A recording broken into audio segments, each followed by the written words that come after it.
Hello and welcome to Immediate Immersion Live.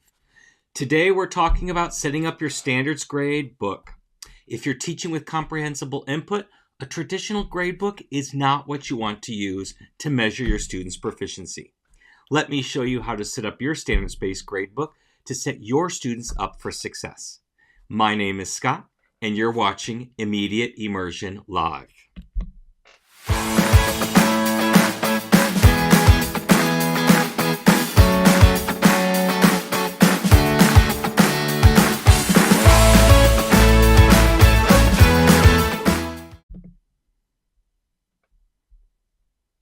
Okay, so let's go ahead and get right into it. So first of all, let's talk about why. Why do we want a standards-based gradebook? Well, if we are working on teaching through proficiency, that we're using comprehensible input to instruct our students, that doesn't really align really well with a traditional gradebook. So we need something that aligns better. And a standards-based gradebook is where it's at. It levels the playing field for every student because the standards are a fixed point of reference. It's a fixed point where students can aim for and try to achieve. And so when we set up our gradebook to align with this proficiency mindset, with this comprehensible input mindset, it better aligns and it better depicts what students know and are able to do with the language, much more so than a traditional gradebook. And one of the major differences between a standards-based gradebook and a traditional gradebook is in how the categories are set up. So in a traditional gradebook, what you have are categories like tests, quizzes, projects, homework, those sorts of things. And in those sorts of things, it really doesn't work towards proficiency. Because let's talk about that. If they got an A on a test, or a B on a test, or a C on a test, without actually going back through the test, I have no idea where the strengths and weaknesses of each individual student is. They're all different. So that overall grade of a test doesn't help me.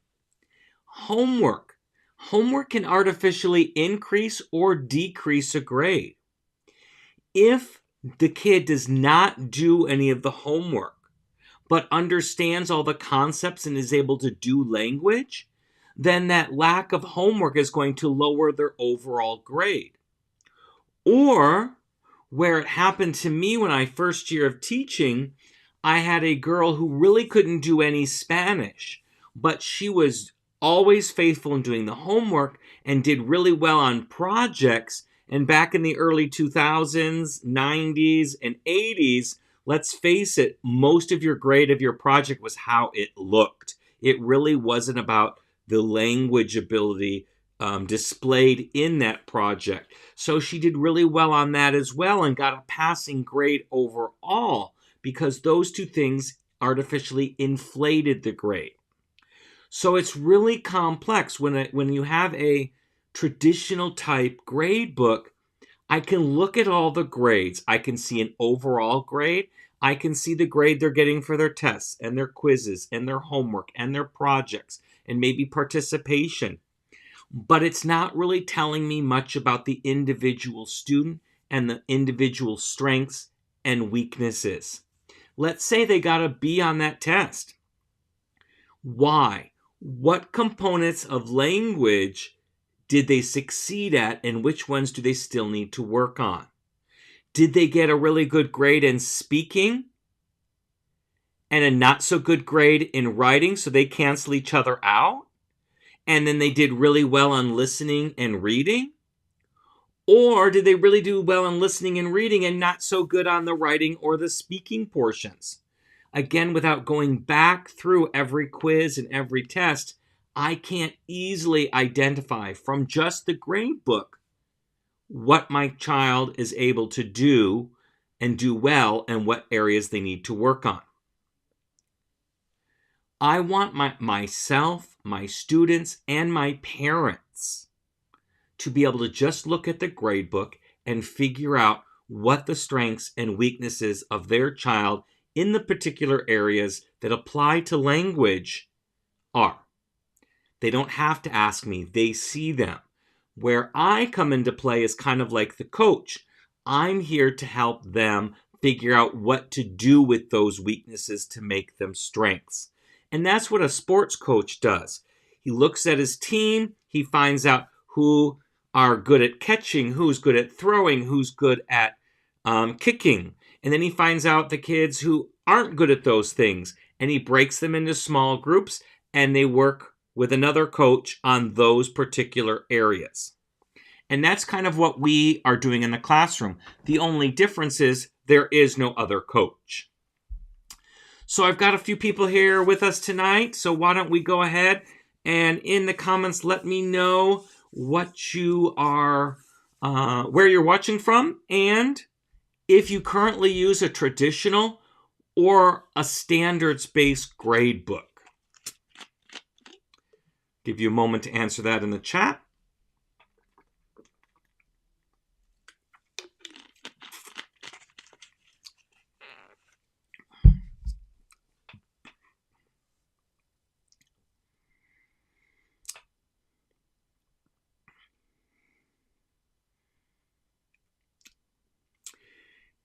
And so while you're doing that, let me talk about the categories that we would use in a standards-based gradebook so you can compare them to what you would see in a traditional gradebook. So when I started doing a proficiency-based, standards-based gradebook way back in 2002, it really wasn't the buzzword at the time, and I was one of the few, if any, world language teachers implementing this in my classroom. I was experimenting a lot, trying to figure out what worked and what gave me the most accurate depiction of my students' abilities. And so I came up with 5 categories, the 5 areas that I had to assess in my classroom. Catalina says, I am in Boston, and I teach at an IB school. I use MYP language acquisition criteria for grading. And I currently do too. We'll talk about that in just a moment, Catalina. Great, thank you. So when I started, as I said, in 2002, and I worked on my, but what I had to put in my grade book, I had 5 categories in which I graded. I graded students on how well they could speak the language, how well they could write the language, how well they could read and understand the language, and how well they could listen and understand the language, and then culture. So those 5 areas are the categories that I worked on. I now teach at an IB MYP language, just like Catalina does, and I'm so thankful in the last couple of years they switched the standards criteria that we had to measure our students by, and it's much more in line with standards-based grading. Although the MYP program itself is not really very proficiency-based. It's moving towards that direction, but it's a few years behind even ACTFL, who's still a few years behind as well. But the 4 standards we measure in the IB program for language acquisition are listening, reading, speaking, and writing. So they get that right in IB, but the expectations that they have in those 4 categories are way above what realistically we can expect in first year, second year, third year students.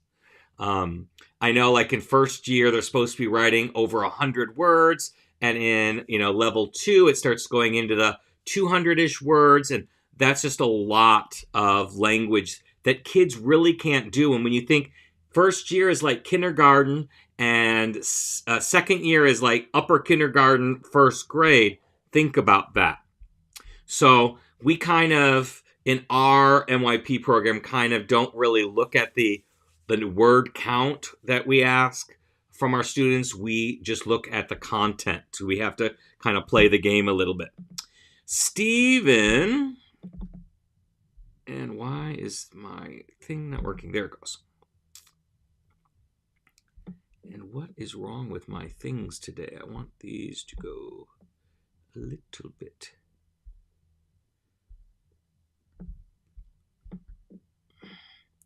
Sorry, adjusting these because there we go. I want it a little bit bigger, not so long. Let's put it down there. Okay. So Steven says he's from Portland, Oregon, and I'm trying to do more standards-based. I'm making rubrics, and it's a lot of work, but worth it. Absolutely, Steven. It is a lot of work, but it is worth it in the end. And when you have a good rubric, you don't really, you won't have to keep changing it. You might tweak it, but you're not going to be making a lot of major changes to it. I currently have to use the IB rubrics. We're stuck with that because of an IB school. But the rubric that I have on my website under the resources is one that I used prior to having to use IB rubrics, and I really like it. And we've been using it for years prior to the IB, when we went to the IB school.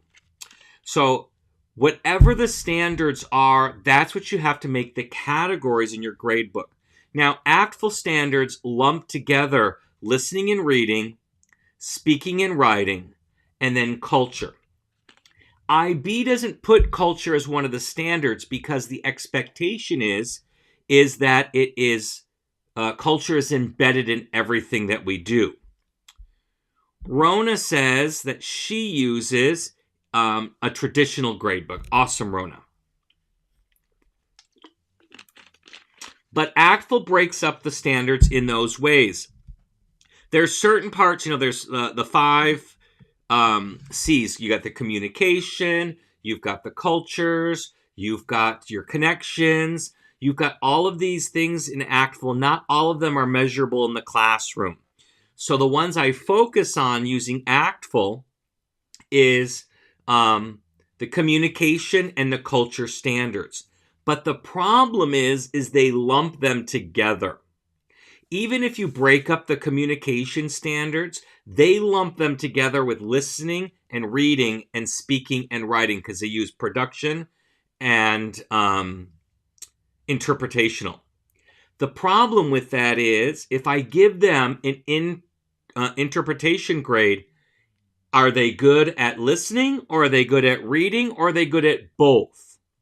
And if I give them a presentational grade, is it in speaking, is it in writing, or is it in both? So I need to break those apart so I can really see where my students' strengths and weaknesses are. Rona says, watching from Baltimore, Maryland. She teaches 5th and 6th grade French, but just started the CI method. Awesome. Welcome to Comprehensible Input, Rona. Glad to have you with us. Okay, so those are your categories. So if you're in the IB, then you have to do the listening, reading, speaking, and writing. If you're in any other situation, you can have listening, reading, speaking, writing, and culture. Those are the 5 that I would put in my grade book. Now, you're saying, well, what about a test? Where does that go? Or homework, where does that go? It depends. What are you asking them to do? If in the homework you're asking them to listen to something and then answer some questions, then it would go in the listening category. If you're asking kids to read and answer questions, it would go in the reading category. On a test, the difference for me between a test and a quiz, let me start with that, is a quiz measures one aspect of the standards, where a test is more summative and might measure multiple standards at once. So if it's a listening quiz, it goes in listening. If it's a reading quiz, it goes in reading. If it's a writing quiz, it goes in writing. If it's a culture quiz, it goes in culture, etc. But on a test, I might, especially like a final exam in high school, I might assess all 5 areas. They're going to have a listening section, a reading section, a writing section, a listening section, and a culture section. Instead of putting those all together into one grade, which again, if I just see a B there, I don't know where the strengths and weaknesses are. I will separate all those grades out. I will give them a grade for the writing section, a grade for the speaking section, a grade for the listening section, a grade for the reading section, and a grade for the culture section, and put those in the gradebook separately. This way, I can see where the strengths and weaknesses are. A good example of this is PlayDoh with kids. When you start with PlayDoh, you probably have blue PlayDoh and yellow PlayDoh and red PlayDoh. But when the kids are done with it, you have this brown purplish blob. And you don't know what colors or to what extent each color contributed to that blob. Do they use more blue? Do they use a little bit of yellow? Do they use a lot of red? All you see is this bluish, purplish, brownish blob in there. And I can't really tell all the components that made that up. That's kind of like what happens on a test. So that's how you apply the categories. Instead of measuring tests, quizzes, homework, projects, you find out what you're assessing in each of those, and you put that grade in the right category so you get a better assessment. Now, let's talk about weights, because weights can get us into a lot of trouble. It is extremely important to weight things correctly. In IB, I don't have any control over the weights. The way we do it at our school is we report on the report card each of our 4 standards plus an overall grade. I have no way to control that overall grade. It is basically each of the 4 standards is 25% of the grade. It gets averaged together and put there. But at least the parents can see how well the kid did in listening, reading, speaking, and writing. If you have control over the weights, this is what I recommend, and this is after over a decade of trying all different weights to try to get it to where it matched the best and gave me the most accurate grade that depicted the actual abilities of the student. And this is what I came with. And I am not a math person, but I'm telling you, I spent years with math people trying to figure out the best way to measure the ability of students, playing with the numbers, playing with all different kinds of things to get it to where I looked at the kid and go, yeah, they're kind of a B kid. And I look at the grade book and it showed a B in the grade book. So this is what I prescribe. If you have those 5 standards, listening, reading, speaking, writing, and culture. Culture is the least for a couple of reasons. Number 1, it can't really, especially in the lower levels, be assessed in the target language. It's too hard and kids don't have enough language to do it yet. So it doesn't really tell me how well they can do the language. So I assess at a very low level, knowledge, usually in English, multiple choice, fill in the blank, true and false type questions. That's low on Bloom's taxonomy, right at knowledge. Right above knowledge is application. I'm sorry, not application. Understanding is understanding. And that's where listening and reading come in, because they're hearing the language or they're reading the language and they have to understand it.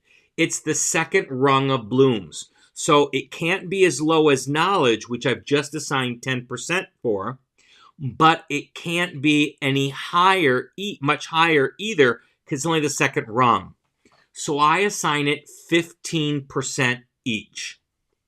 So 10% culture, 15% listening, 15% reading.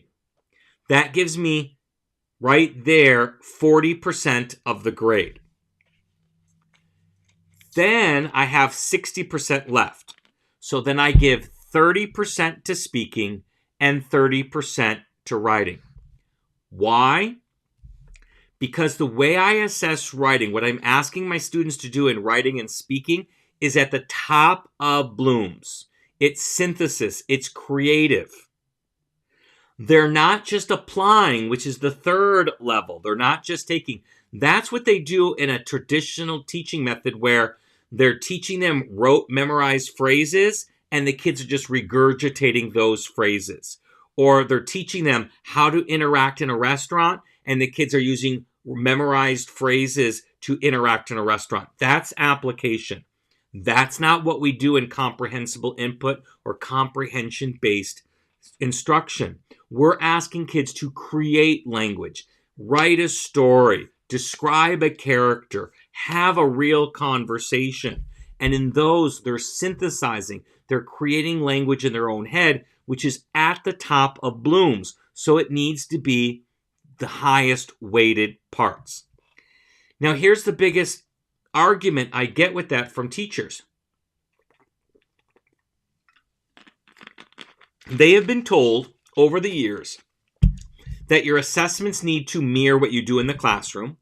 And because we are mainly reading and speaking, so they're listening and they're reading, interpreting, that's where the bulk of our assessments need to be, and the weights need to address that.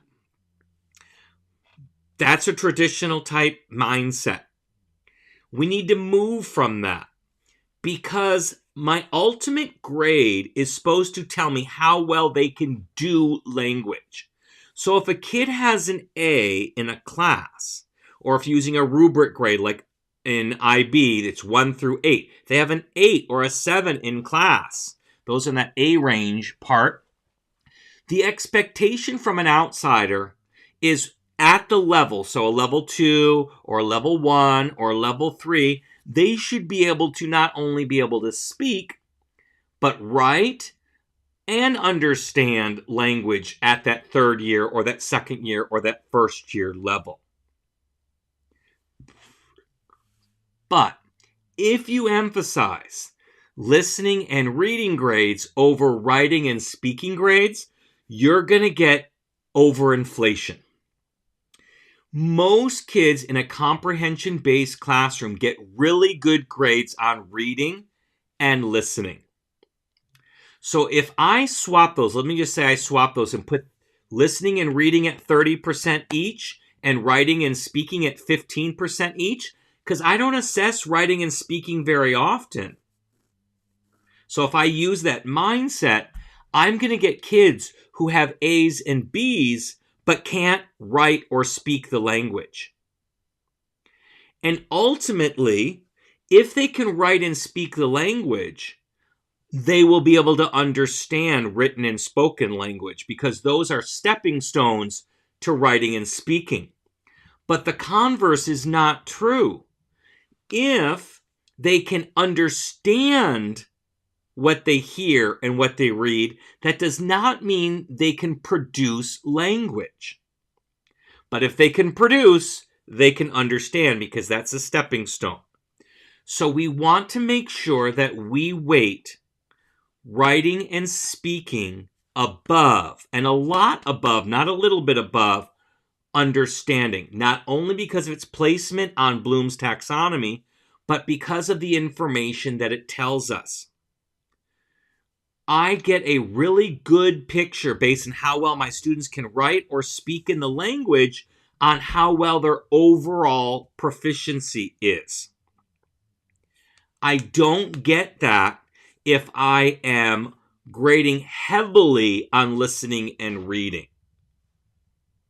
Listening and reading is a stepping stone to our ultimate goal of being able to communicate. And to communicate, it's a two-way street. They need to be able to understand and produce. There is no communication if someone just understands but can't show that understanding in some way, some form of production.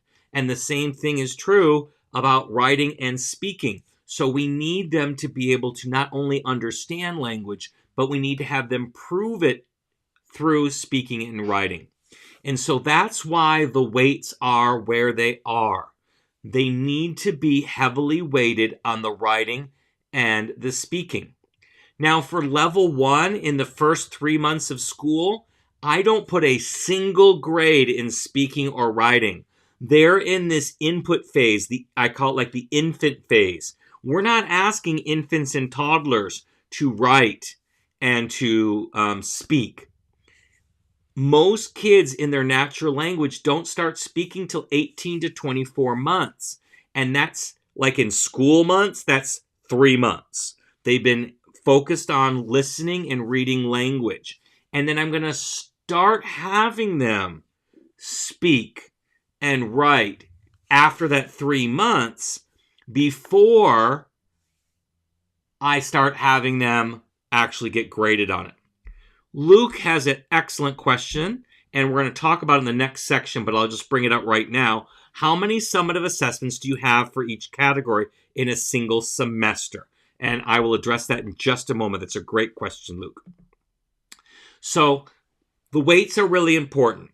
If you're only doing the 4, listening, reading, speaking, and writing, like we do in IB, if I had a choice, I don't with IB, I would eliminate that 10% and I would give 35 and 35 to writing and speaking and still keep my listening and my reading at 15 because they are really, really low.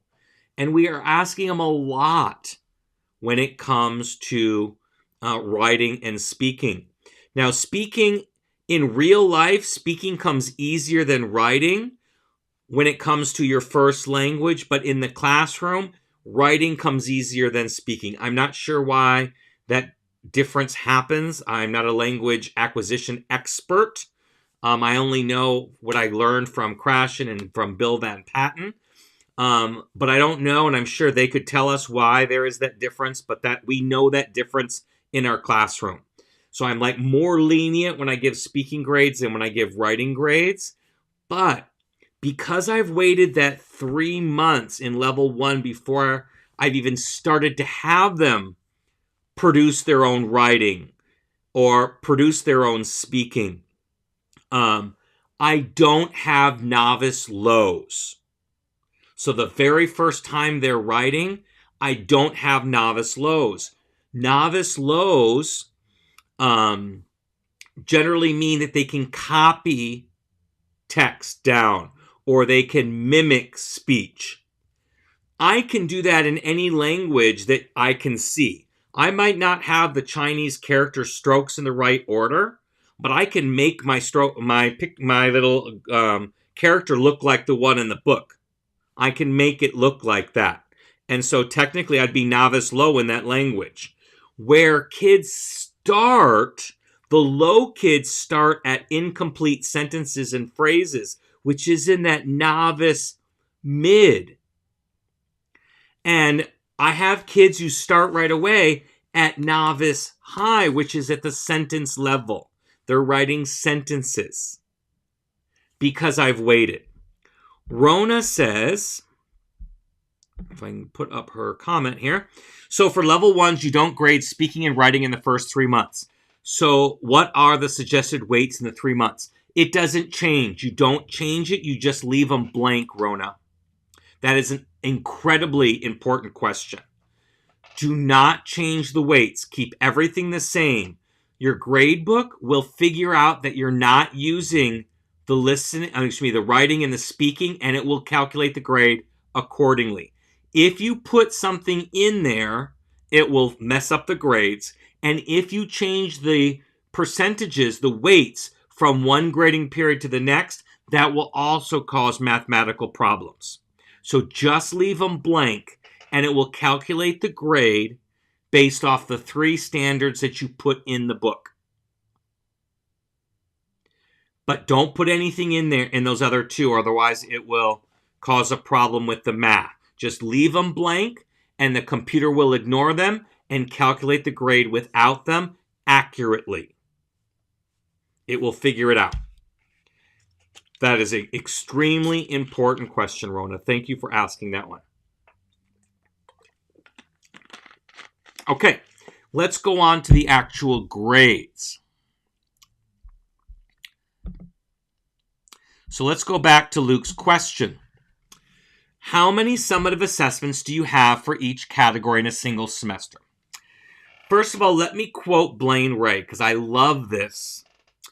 Just because you weigh a pig multiple times a day doesn't mean it's going to get any fatter unless you feed it in between. And I wish our state and federal boards of education listened to this adage. Should change. We're talking about grades now. Let me go ahead and swap that up. Because they give us all these district, all these state, all these federal assessments that we've got to give, and they take up a long time. I think they calculated for us at middle school between district and state assessments, the ones that we're obligated to give, that we were losing about 10 weeks of school giving assessments. 10 weeks where kids are not learning anything, they're just taking assessments. That's a little less than 1/3 of the school year. Can you imagine that? Obviously, it doesn't happen all at once, but when you're assessing, they're not learning anything. So we have to find a happy medium to where we give enough instruction and we assess that instruction, but that everything is heavily weighted in the instruction area and less in the assessment area. We don't want to give assessments just for the sake of assessments, because when we're assessing, they're not learning. We just want to assess every once in a while to be able to get a measurement of where they are. So, my thing is to have, if you're using the 5 categories, listening, reading, speaking, writing, and culture, you will have 3 assessments for each one per grading period. So if you're on semesters, you probably have to give grades at each quarter, Luke. So for first quarter, you'll have 15 total grades. Second quarter, you'll have 15 total grades. Third quarter, you have 15 total grades. And fourth quarter, you have 15 total grades. I am on trimesters, so I have 15 grades for first trimester, 15 grades for second trimester, and 15 grades for third trimester. The exception is level 1 in the first grading period, whether it be the trimester or the quarter.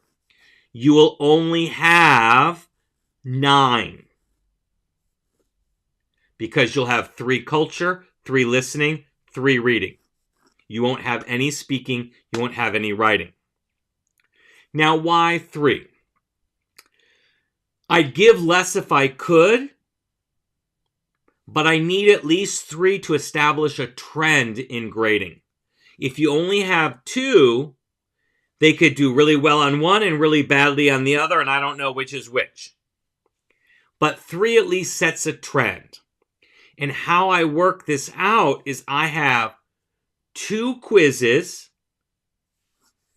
1 towards the beginning, 1 shortly after the half. Those are my quizzes. Those are formative. And they would be in the assessment. They would be counted in grades. And then I have 1 summative at the end of the grading period. It works really, really well for high school because you have final exams. It would be the final or quarter exam. And I would include all 5 sections in that test. So you're going to give 5 separate grades, and that will be the 3rd grade for each of the standards that you're putting in the gradebook. Now, I weight them.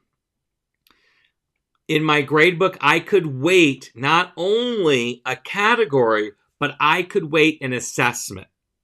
So I always made it that each quiz was worth 1, and each test was worth 2. So a quiz was worth twice as much as a quiz. And then I would get a very accurate grade level on that. So Rona has a follow-up question here. Sorry, on follow-up, no worries. I'm in a trimester system, just like me. Are you saying that I should leave trimester 1 speaking and writing blank and not change the weights in the trimester 2 and trimester 3? Correct. So Rona, if you are doing this with the 5, you're going to have 10% culture, you're going to have 15% listening, 15% reading, 30% speaking, and 30% writing. That's how you set up for the whole year. It does not change. In first trimester, which is the first 3 months, you will have 3 grades in culture, 3 grades in listening, and 3 grades in reading, and 0 grades in speaking, and 0 grades in writing. And the computer will figure it out. It will know that you're not using those other 2 categories, and it will adjust. It will adjust without screwing up the math. I tried it like how you're thinking, that we need to change the weights, and I did that one year, and it was a disaster. I had to go back and fix all the grades. It was a disaster, and it took me days to fix all the grades. It was not easy to do. So do not change. Set the weights up at the beginning and keep them consistently throughout the year. Just leave them blank. And that's only for level 1. In levels 2 and up, you're assessing all 5 categories, all grading periods.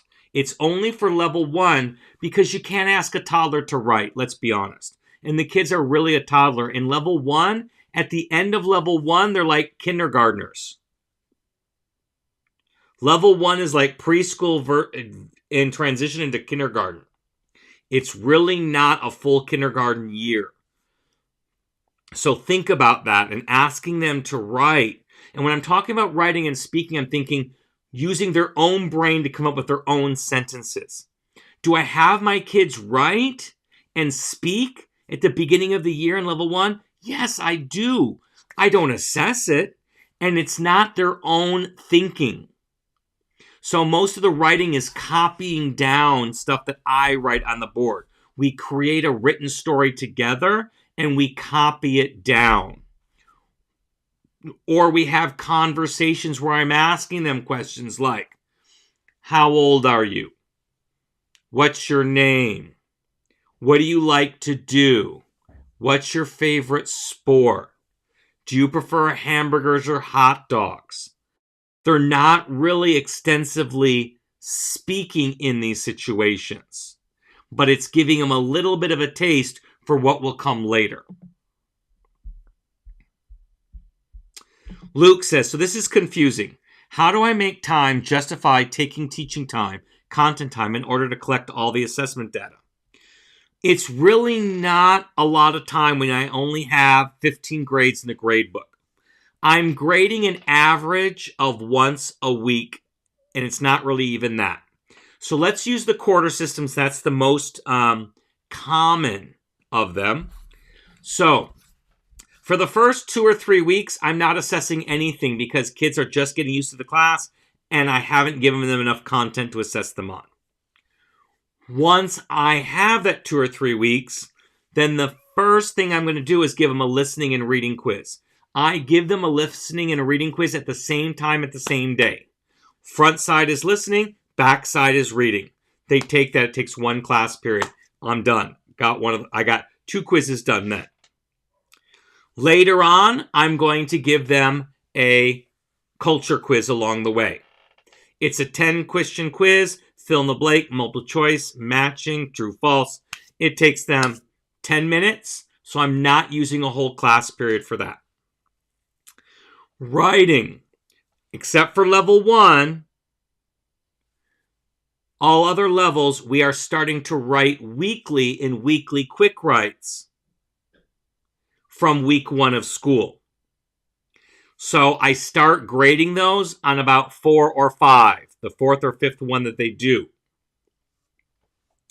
And I put out a blog post tonight. You can go to imim.us, imim.us/articles, and you can read about timed writings and how I do them. You can read that. That article's already up for you to read.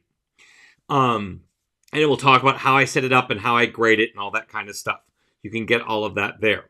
But we start doing it weekly. In level 1, I don't start to that 3rd month, and then we do it weekly from then on. So I'm already taking no more than 10 minutes once a week for writing every week, and I randomly pick 2 of these to grade throughout the grading period. So again, already time that was planned. I didn't really take away anything. So now I have got 2 listenings, 2 readings, 2 cultures, and 2 writing quizzes. The only ones I really have to schedule, well, I'm sorry, take that back. Listening and reading I have to schedule 2. They take almost the whole class period. I have a 45-minute class period, so I have about 10 minutes afterwards. And then when I had hour class periods, I had about 20 to 25 minutes left over. But speaking takes the whole class period. So I plan a speaking somewhere around the 4th or 5th week. I plan for 1 day. And then around the 7th or 8th week, I do the second one. Plan for 1 day. And I have them do a speaking assessment. Usually those are tell a story from a picture type things. Then I just give my final exam, your quarter exam or your final exam. That gives your 3rd one. Luke continues, I feel like 3 of each category in short period can't show significant growth and is assessment overload. It's not assessment overload. You're probably going to get a lot of kickback from parents. I don't just get it from parents. From administrators, I have too few. I've never worked in a school district where they mandated how many grades I had to have in the grade book. But I know many teachers who have to have 2 or 3 grades per week. And they end up putting fluff grades in there. I don't put any fluff grades. Those 15 grades really, really tell me. You will see more growth, Luke, in the beginning of the year. As the year progresses, they tend to plateau. And you're not going to see a heck of a lot of growth. No matter how many times, even if you only measured at the beginning and at the end of the year, you'll see big growth there. But if you did a 3rd one in the middle, you're going to see big growth from 1st to 2nd one, but not from the 2nd to the 3rd. So it really doesn't matter.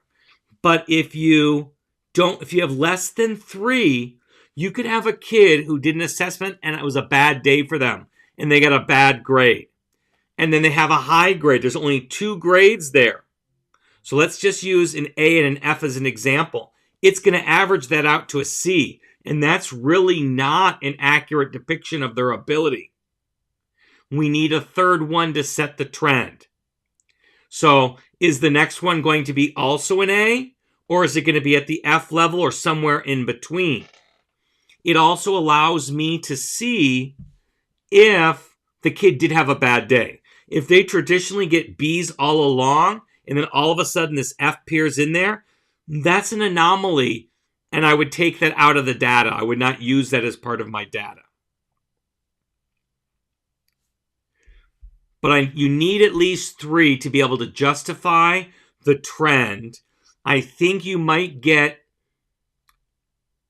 fallback if you only had 2 and it caused it to lower the grade. The parents might go to administration. Administration might go to you.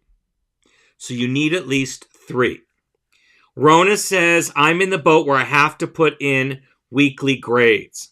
So then I would just space, like I tell my parents right off the bat at the beginning of the school year, I cannot assess your students in the first 3 weeks of school. There are too many things going on. We're establishing the rules and procedures of the class. They're just starting to learn. And for me to give a grade at the end of the first week of school, it's going to be a false grade. So I tell them right off the bat, you're not going to start seeing grades to the 3rd or 4th week. You're not. But once you get to that point, you can space out your grades to where they're getting one a week. Give a listening grade, then a reading grade, then a culture grade, then a speaking grade. You can work it out that way. Mine doesn't work out perfectly that way. I have a total of 15 grades in my grade book, and I have 12 weeks in my trimester. So the first 3 weeks, they don't get any grades. Grades start coming in around 4th week, and you can see how they pile up. That's how I do it in my classroom. So Luke says, is any reading, any listening activity, any free, right, fair game to be included in the grade? Depends. When you say activity under reading and listening activity, that's a broad scope. Only thing that goes in the grade is something that tells me how well they can do the language. That's all that it's there. So if it doesn't tell me, if the listening activity you're having them do doesn't tell you how well they can do the language, then it shouldn't go in the grade book. Now, free writes, that's my rule. Any free write is fair game to be included in the grade. They do not know in advance. We write them weekly, every week. So I have about 38 of them by the end of the school year. Every week, religiously, we write them. I randomly pick one class set to read per week and grade. They don't know in advance. So they don't know it was graded until I hand it back. If you tell them it's graded first, they're only going to try on the ones you tell them is going to be graded. So they write every week, trying their best every week. I randomly pick a class. I read that classes that week, and I give them a grade based off the rubric. So for free writes, any free write is a fair game. But I'm not mean. I'm not going to assess the first, the second, or the third one. It's just not fair. They're getting into the swing of things. So I usually don't start assessing until the 4th one. And again, that any reading or any listening activity, that's too broad.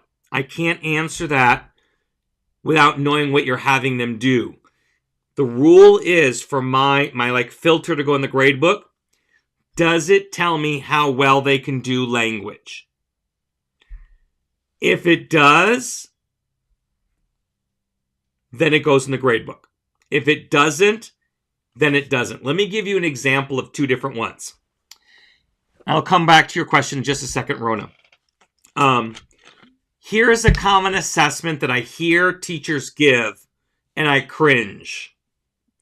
It's the one where, let's say they did special person interviews, or they did a story in class, and at the end, as an exit ticket, they give a 5 or a 10 question quiz based on them understanding what went on in the special person interview or the story in the quiz, the story that was told in class. That measures 2 things: instant application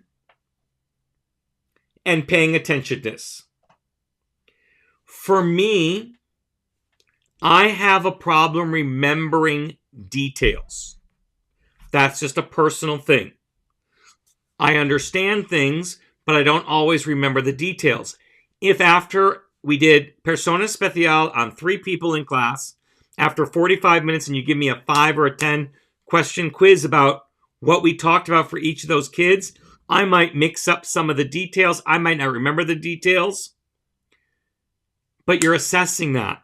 That's not really assessing language acquisition or how well they can do language. You're really assessing, did they pay attention and did they remember? So I cringe because that one's not really telling me how well they can do language. Now let's switch it around. During persona special, the same special person, or the same story, I was focusing on these 3 or 4 vocabulary items. Now, if I told a whole brand new story in the form of a listening quiz, using those 3 or 4 vocabulary items that we had worked on in persona special, and or a story, but it's something they had not heard before. It's brand new. And then ask them questions about it instantly right after. That's assessing language ability, not memorizing the facts. Not they paid attention for 30 minutes of instruction and then you're giving them this quiz at the end of the period in the last 15 minutes. You see the difference there?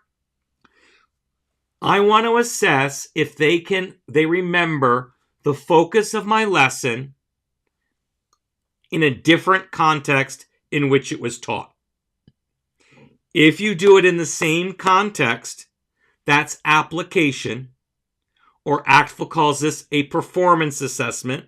And I have a whole webinar on the difference between performance and proficiency assessments and why performance assessments are no good. I want a proficiency assessment. And a proficiency assessment is to assess the things I focused on in a different context. Okay, Rona asks, I teach level 1. So to be clear, you are saying to grade them on reading, listening, and culture for the entire year. However, I'll be informally assessing them on speaking and writing. You will assess listening, reading, and culture, yes, all year long. You will also assess, not informally, formally, speaking and writing after the 3rd month. So let me give you an example, Rona. We're on trimester, so I'm right there with you. So in trimester 1 in my level 1 classes, I give listening, reading, and culture quizzes. That's all that I give. 3 of each. Starting in trimester 2, which for us is the first week of November, I will start having them do weekly quick writes, but I'm not grading them yet. We're doing them together. They're working on them. We practice speaking in a little bit more in depth. I'm asking them more in-depth questions.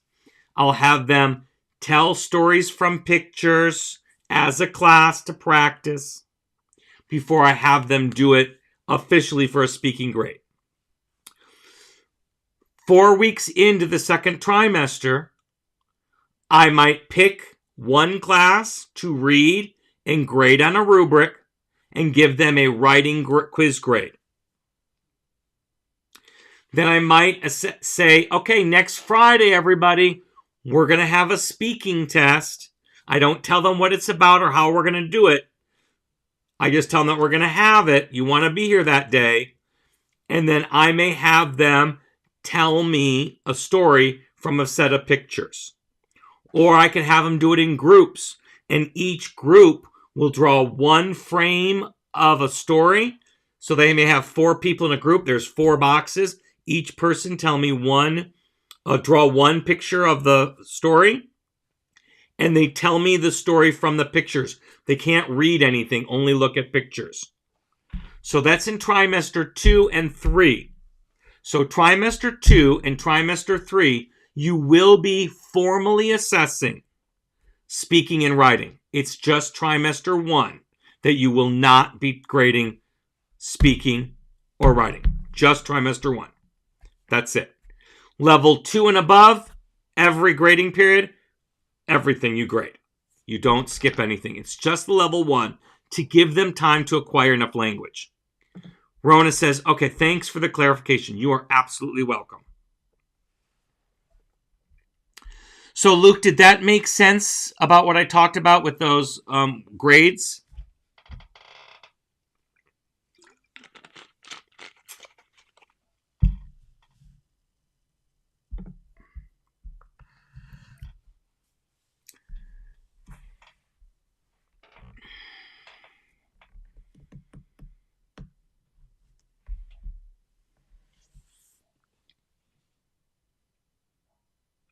I do agree with you, Luke, that if I could give less grades, I would.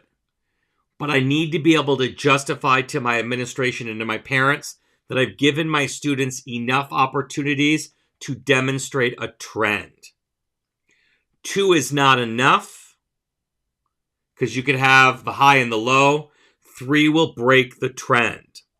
Now, my ultimate rule with grades, and thankfully my district believes in this as well, that grades cannot always be calculated. A gradebook does not have a college degree. So if the grades that I see in the gradebook don't tell me the whole picture, I am able to adjust the grades accordingly. Now, I never lower grades, but sometimes I will up grades. Like I told you, if I see in 3 assessments that the kid normally gets A's in listening, and then all of a sudden there's this fluke and got an F, I'm talking to that student to see what happened with that F. And if it's just a fluke, then I'll just drop it and not calculate and just give them the A for that category. If I determine that it might not be a fluke, that particular quiz, they just didn't understand the language for that one, then I might keep that in there. But we are able to, within reason, I can't give, if a kid got D's all the way across, just give them a B. I can't do that about, I have to be able to justify it. The evidence has to support what ends up in there. But sometimes the math doesn't work right. And that's where that comes in. Rona said, can you talk a bit about managing your grade load? I really struggle with this. What is your routine like? Can you elaborate a little bit more, Rona? I don't know why it's not coming up here. There. Can you elaborate a little bit more? I'm not sure what you mean about my grading load.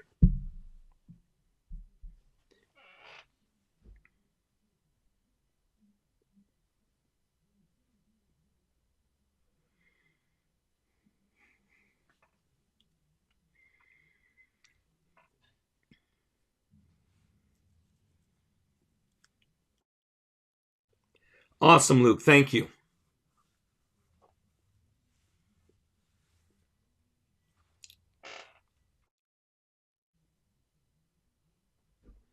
Okay, so Rona says, do you grade 1 a week, choose 1 class to do per night? I don't work at home at all on school stuff. That is a strict rule. I only work while I'm at school. I also limit, I will not work more than an hour and a half off the clock. That's not to be mean or to be stingy or anything. I need to have a healthy work-life balance. So I get to school at 6:30 in the morning. School starts for us at 8. School ends for us at 2:15.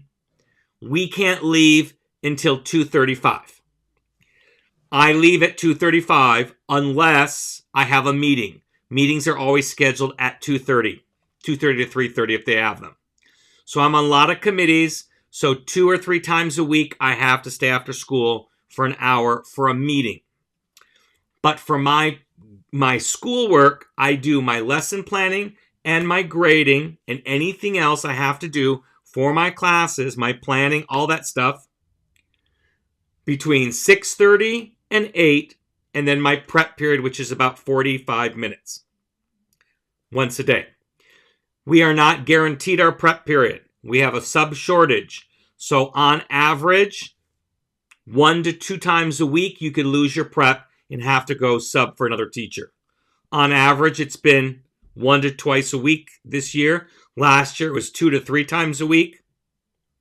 There are some days you lose it all week long. We just have, like, if some virus hits and everybody has to go out, then we are working our preps all week. So I'm not guaranteed my prep period. So I look at grading as homework, like kids. I don't want to do it, and I want to get rid of it as much as possible. So I plan what I'm going to be doing for the next week on Thursdays, because I pretty much know where we're going to end up the next day. I may have to finish it on Fridays. Grading. My essays, I choose 1 class set. Every class writes. I teach 6 out of 7 classes. So I have 6 classes. I have 170 students.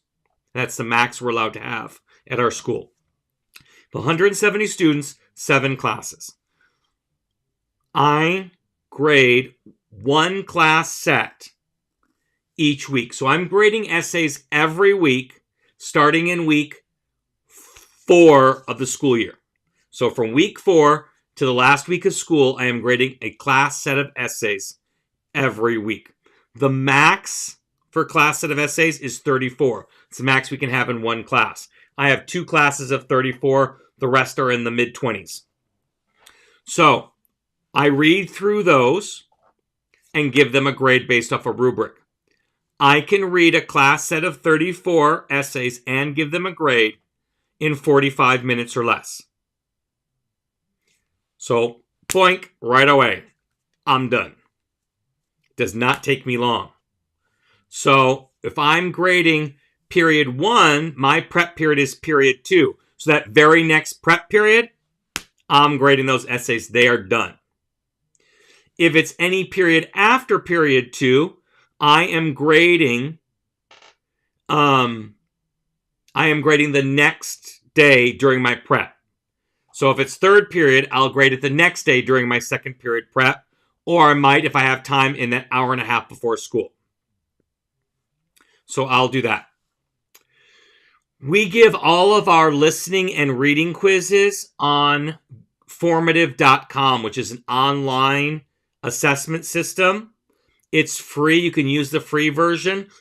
I like the features for the paid version, so I pay $11. I think it's $11 a month that I pay. It grades those because they are multiple choice, true and false, short answer. It will grade those. I've got to put the grades in the book and keep track of the data. We're a data-driven school, so I got to keep track of that. So that's relatively easy to do. Doesn't take me any time to do those. I do have to convert the percentages into an IB rubric grade. I got to do that and then put the grades in the gradebook. They are doing that. I'll be right with you in just a second, Luke. I see your questions. So it doesn't take me very long. When the next class is taking their quiz, then I'm putting those in there. I'm not wasting time. I am not walking around the classroom checking if they're cheating. I look around the classroom as I'm putting the information in. So it does not take me any time. I don't use really any prep time for that or before school time. Speaking quizzes, I grade them live on the spot. I have the rubric. I know my rubric. I'm listening. I'm writing notes on the rubric. I give them the grade. When they're done, I hand them their grade, and it's in the grade book. So it's done. So the only thing grade-wise that takes time outside of class is writing grades, and sometimes converting those percentage grades that formative.com gives me into rubric grades in the gradebook. But that really does not take very long, a few minutes. So it might stretch into my prep, but not very much. Nothing that I really have to worry about. So I don't spend a heck of a lot of time grading. Most of my time is planning and creating lessons for my students. Sorry, I'm losing my voice a little bit. Luke says, I hope that answered your question, Rona. To have 3 of each category seems like a lot, especially when you have multiple preps. Totally understand the need for the trend, but grading does seem like a lot. As I just pointed out, it's really not a lot, and it doesn't matter how many preps, because it's the prep part would be creating the assessments. Once you create them, you use them year after year after year. But it does not take that long for the assessment. It really doesn't. Think about it. 15 grades over the course of 10 weeks is really not a lot, especially when 5 of those grades are given on the final exam. So, Luke, are you teaching at the high school level?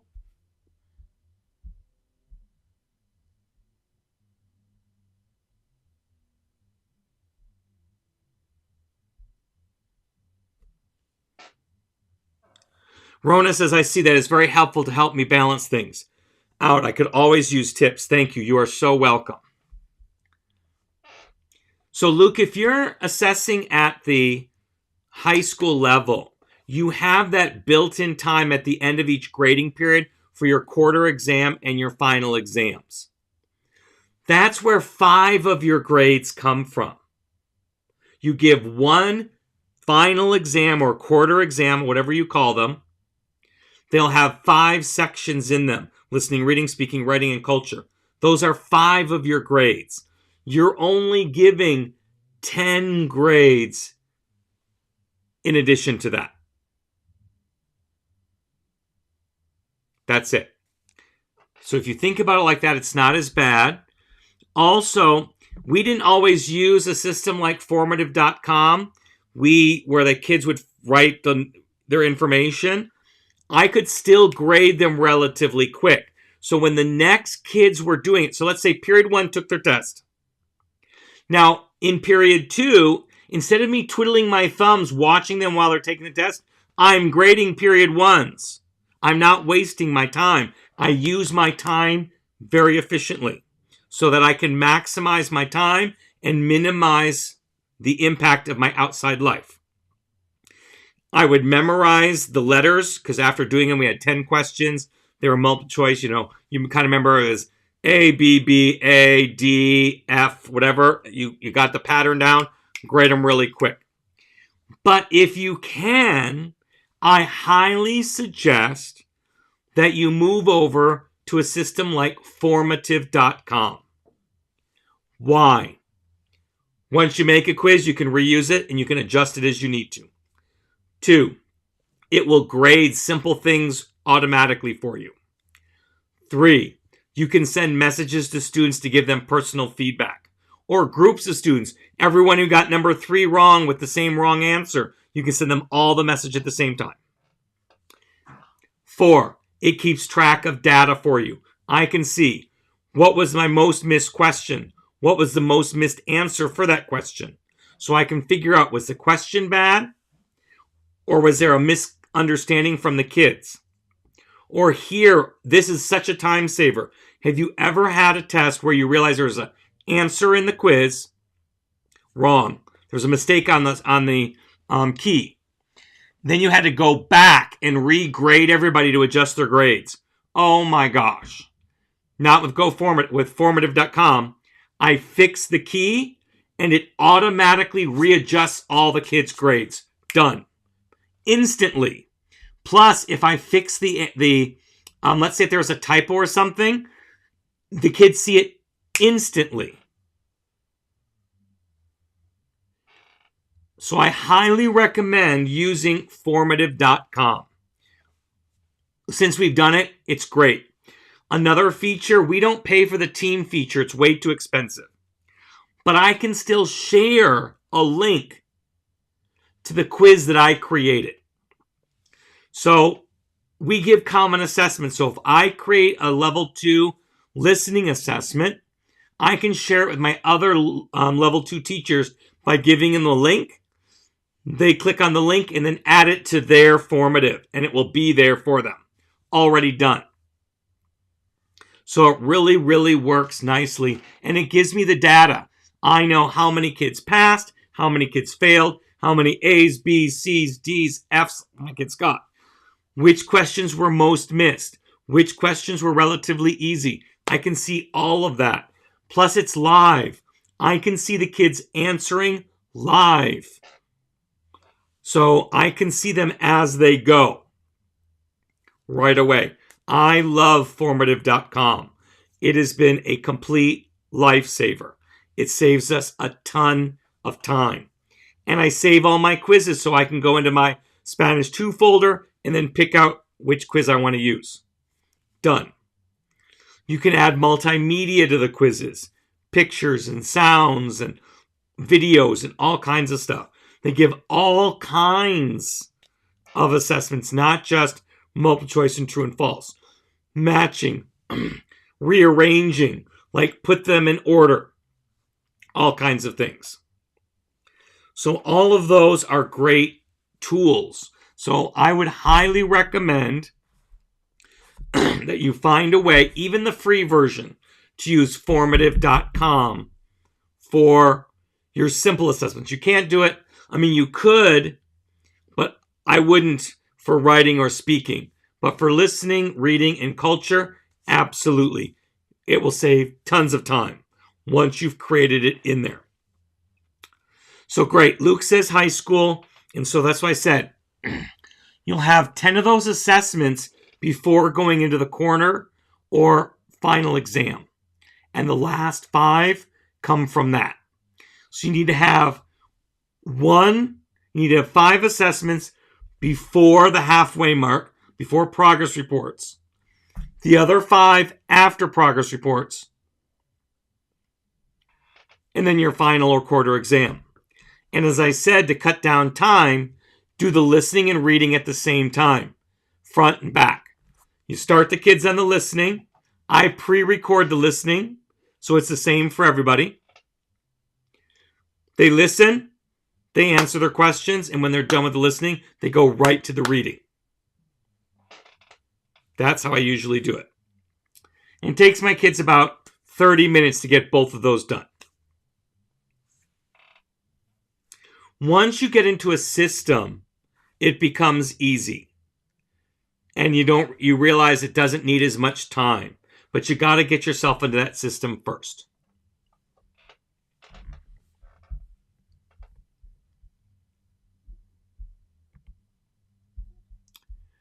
Any other questions or comments? That's all that I have. I have some grading webinars. If you go here to mm.us/shop, you can find some grading webinars that you might be able to get more detailed information.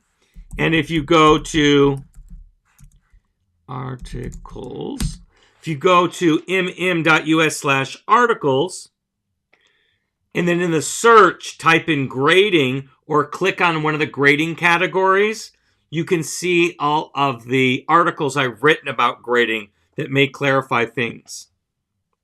Rona says, thank you so much for keeping me sane. You are so upbeat and positive. Thank you, Rona. I'm so happy. So happy to help you out.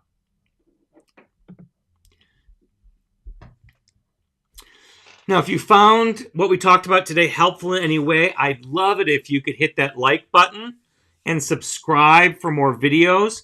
It really does help us to get these videos out to more teachers like you.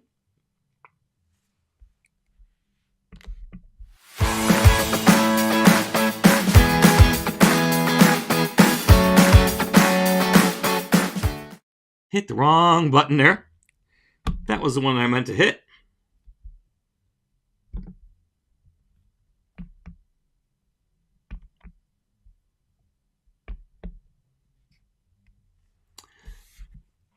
Next week, we're going to be talking about what to do with absent students and makeup work. So next Monday, today's the 12th, that would be the 19th, 5 p.m. Pacific. That's what we'll be talking about. I hope to see you guys there. That would be awesome. Otherwise, unless you have any further questions, I'm going to say good night for tonight, and I will see you next week. I hope all of you have a great week. If you're watching this on the replay, you can still put your questions or comments in the comment section. I do go back and check, and we'll read them and give them answers as well. So thank you all, and I will see you next week.